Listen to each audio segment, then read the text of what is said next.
Está con nosotros, ya lo vemos en cámara, la licenciada Helen Medaglia, o Ellen Medaglia, no sé cómo es. ¿Cómo te gusta que te llamen? Es verdad, buena pregunta. La mayoría me dice Ellen. Ellen, exactamente. ¿Pero Ellen. es Helen? Y sí, es Helen. Entonces lo vamos a decir bien. Lo vamos a decir bien. Bueno, vamos a decir Helen. Sí, entonces. Claro, Helen, ahí está. Bueno, licenciada, gracias por venir, un gusto. Igualmente, chicos. Porque queríamos tenerte acá en el piso para que nos contaras un poquito más de adentro, digamos, cómo se gesta este seminario que va a tener lugar hoy a las 8 de la noche en Casa de la Cultura, ¿no? Bien, sí.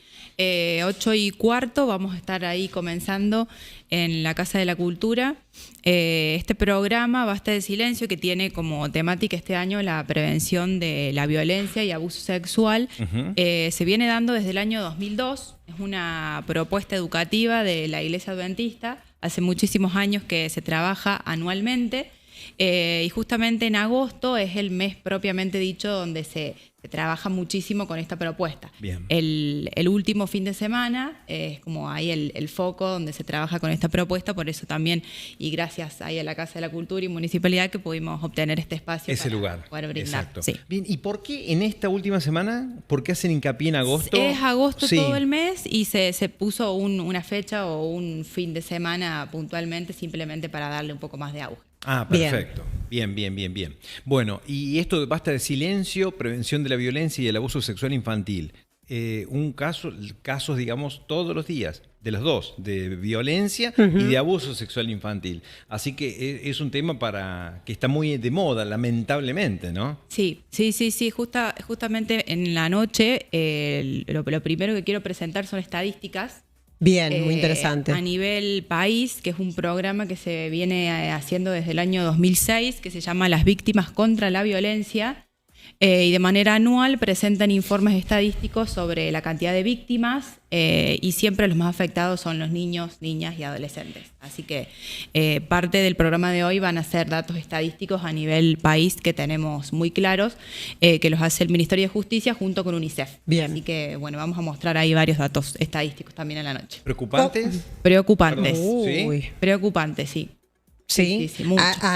¿Hay una comparación a los años anteriores? ¿Ya ha crecido este año o los últimos dos? El último informe actualizado que se tiene es del año 2020 y 2021 y está próximo a salir el último número que sería de los años 2022 y 2023. Pero sí, los datos son alarmantes y sobre todo a esta población, ¿no? De niños, niñas y adolescentes, que justamente es lo que más preocupa. Perfecto. ¿Cómo surgió la idea de este seminario?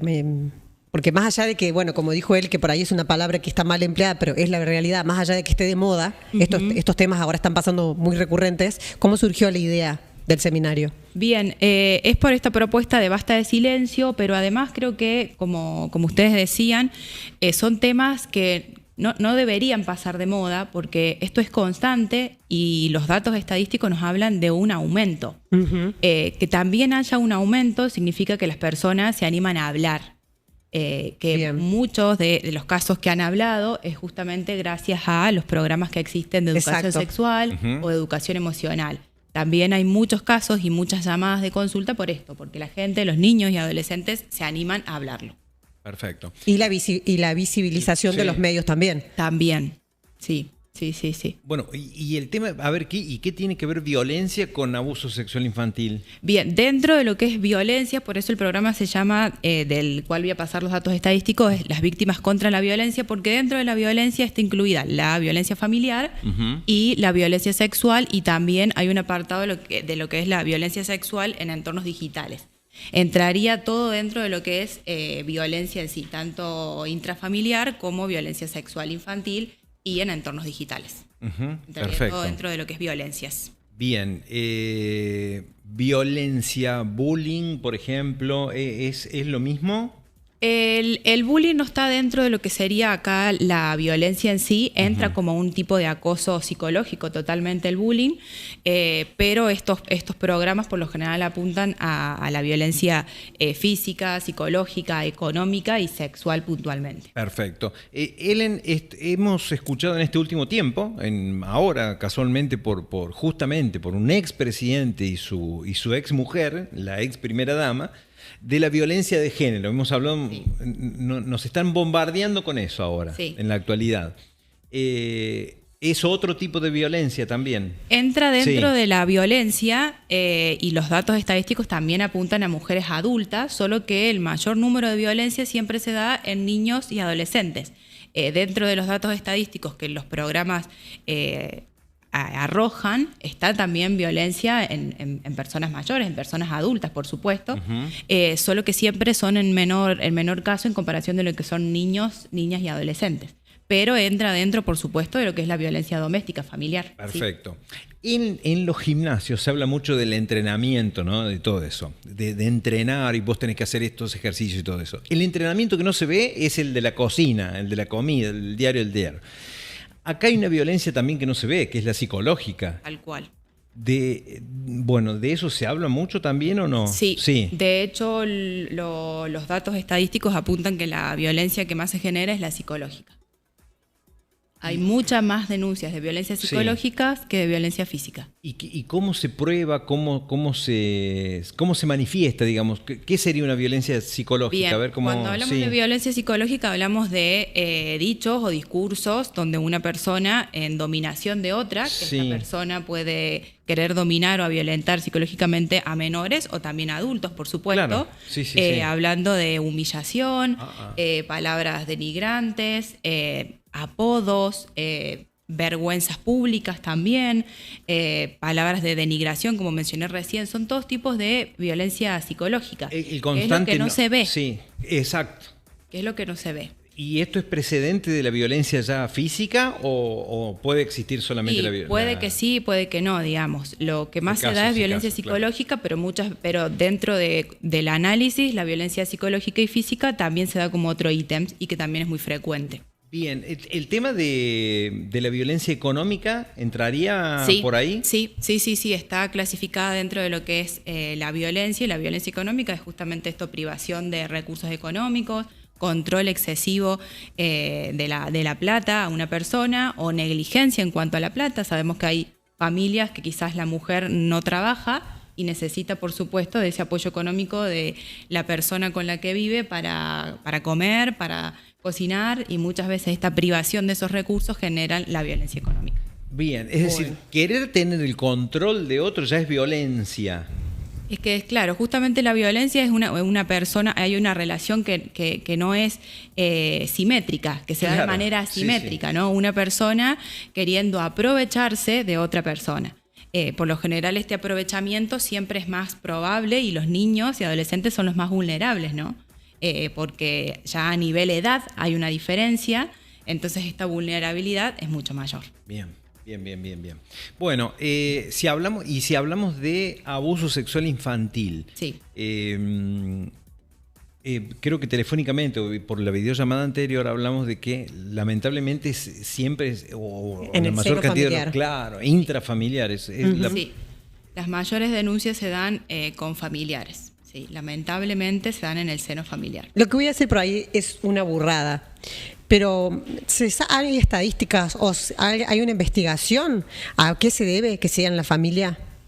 Y por lo general se da por el vínculo que existe entre el abusado y el abusador, porque muchas veces esta confianza que se tiene dentro del seno familiar es lo que induce al abusador a decir: no le cuentes a tu mamá, no le cuentes a tu papá. Comprar el silencio, de cierta manera. Comprar el silencio, ¿no? Garantizar que haya un silencio o mantener esa culpabilidad que le genera al niño o adolescente de no decirlo porque se puede llegar a podrir todo en la familia, ¿no? Para mí es un enfermo, pero ¿hay estudios de que la persona que hace eso es un pervertido, un enfermo? Sí, los perfiles psicológicos de las personas abusadoras sin duda que tienen un perfil totalmente de enfermedad psicológica, sí.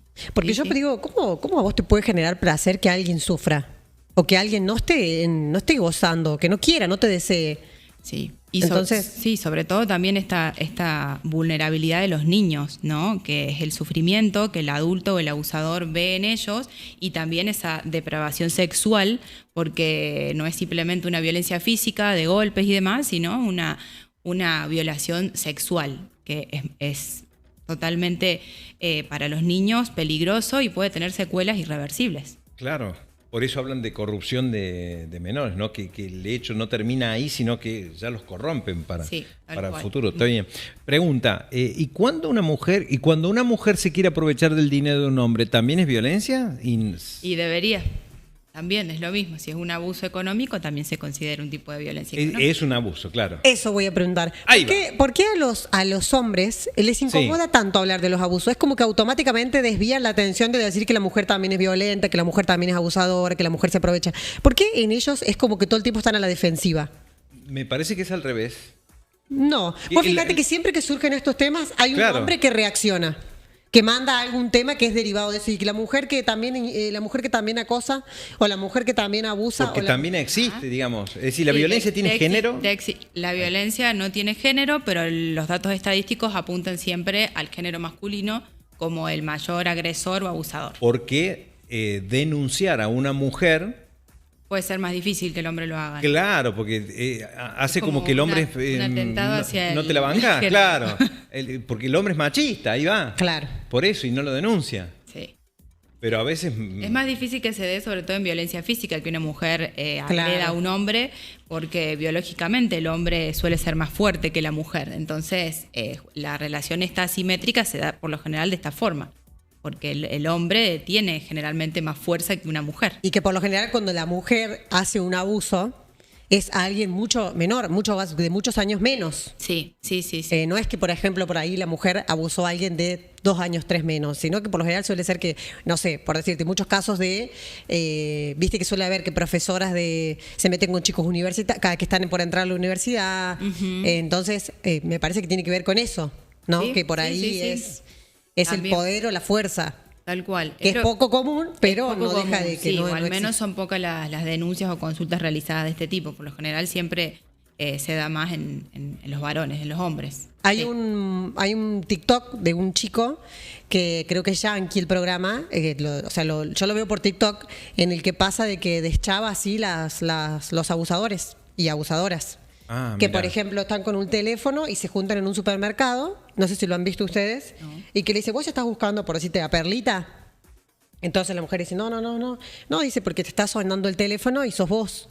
No, y la mujer se escapa todo ahí hasta que llega la policía. El hombre dice, ¿pero qué buscas? Tiene 14 años la persona a la que le hablas, tiene 13 años, que no existe, es como que identifican la red, por así decirlo. Exacto. ¿Eso sería, cómo es la figura? Es grooming por redes sociales. Es grooming. Sí, esto también entra dentro de la violencia sexual en entornos digitales. Que esto se da muchísimo porque los chicos actualmente, tanto niños como adolescentes, tienen un acceso tan rápido a las redes, al internet, y por lo general poco controlado por adultos, que se da muchísimo el grooming. Es un delito que va en aumento, porque los chicos tienen constante acceso a la tecnología, a redes, a juegos en líneas, y justamente la persona que hace grooming se hace pasar por adolescente o por niño. Y esto también, esto que vos me estás comentando, también tiene que ver un poco con las imágenes. Por ahí la persona la usa como un enfermo para masturbarse, autosatisfacción. Y si no, también puede ser que esto vaya a la venta, que por ejemplo se intercambien mensajes, fotos y sea para contenido. Sí, totalmente. Dentro de las estadísticas que voy a mostrar esta noche, parte de lo que es la violencia en entornos digitales tiene que ver con la difusión de fotos contenido ilegal, de niños y adolescentes, bueno, tal cual. Sumamente condenado y eso es rastreable ahora, ¿no? Sí, gracias a Dios es más. Sí, esto se puede rastrear un poco más y es una manera más fácil también de poder constatarlo y probarlo, ¿no? Exacto. Porque queda todo, ¿no? En la nube queda todo. ¿Se sabe de cuánto es la penalidad para las personas que están comprometidas con esto? No me equivoco, entre 6 meses y 4 años. Claro. No es mi terreno, pero... No. Bien. En eso habría que aumentar, obviamente, la pena. Pero por supuesto, sí. Es que muchas veces suele empezar con grooming y termina en una violación carnal. Dependiendo puntualmente del delito, después si termina en un acceso carnal, por supuesto que tiene una penalidad mayor. Que muchas veces también se ampara en el hecho de que fue consentido. Que decir, pero bueno, yo le mandé fotos y me contestaba, me mandaba también. Sí. Pero la persona no deja de ser menor. Por supuesto, ahí donde está el delito, que la persona es menor de edad.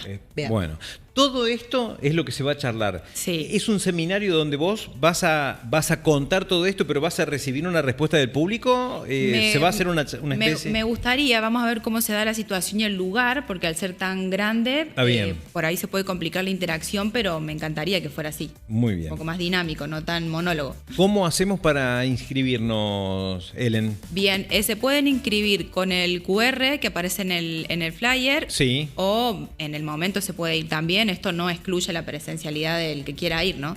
No importa perfecto. si no lo hiciste por el QR, podés asistir al lugar, te toman los datos y asistís. Tengo una Muy preguntita bien. por parte de la audiencia. No soy madre, pero en el caso de los padres, madres de la familia, ¿no? El tutor del menor o la nena menor. Sí. ¿Qué pasa cómo somos invasivos en controlar el teléfono? No. Es ¿Cómo lo que- abordamos si el niño o la nena se qué niega? tema, ¿eh? Se Qué niega, tema.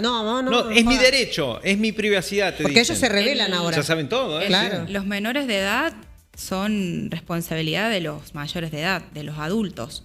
Yo creo que es la responsabilidad de los padres controlar el acceso a las páginas o juegos que sus hijos tienen en sus celulares.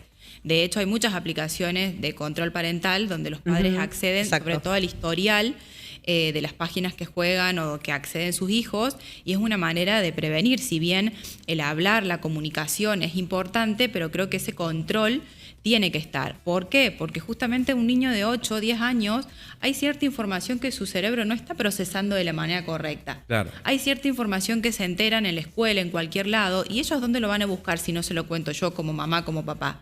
En Internet. Y muchas veces esta información que reciben no es la necesaria claro. para la edad que ellos Exacto. tienen. Bien, ahí en pantalla vemos para escanear el código y registrarte para participar del seminario que va a ser hoy. Lo pueden hacer a través de la pantalla al QR, ¿no? Sí, Exactamente, sí, en sí, Casa sí. de la Cultura a Perfecto. partir de las 20:15. Otra, te quiero hacer una invitación. ¿Puedes venir la semana que viene para hacer Vamos, Helen, todavía. en vivo algo para lo parental, para el control parental, para que los Genial. papás se Está bueno involucren? eso, ¿eh? Sí. Porque por ahí nosotros desconocemos, entonces que vos nos vayas guiando paso a paso de cómo hacen los padres para restringir las páginas que por ahí Bien. no son aptas. Y hay un montón de temas que para hablar con los chicos, ¿no? Porque y a veces Muchísimo. no sabemos cómo.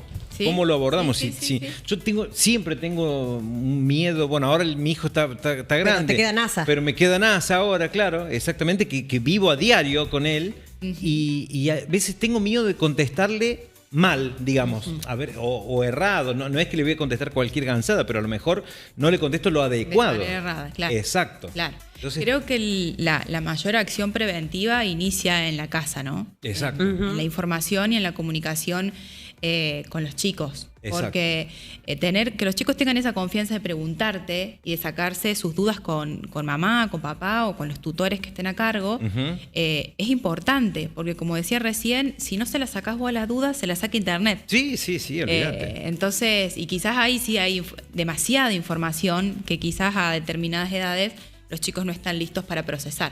Que justamente ahí radica el abuso, ¿no? Un niño Claro. de 5, 6, 8, 12 años, frente a un tipo de abuso sexual, no está preparado para ese tipo de contacto, o su cerebro no puede procesar tal hecho.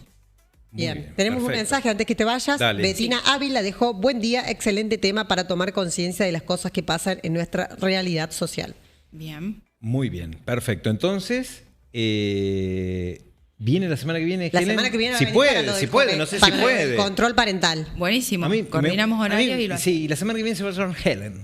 Helen. ¿Cómo estás, Helen? Así le vamos a decir, claro.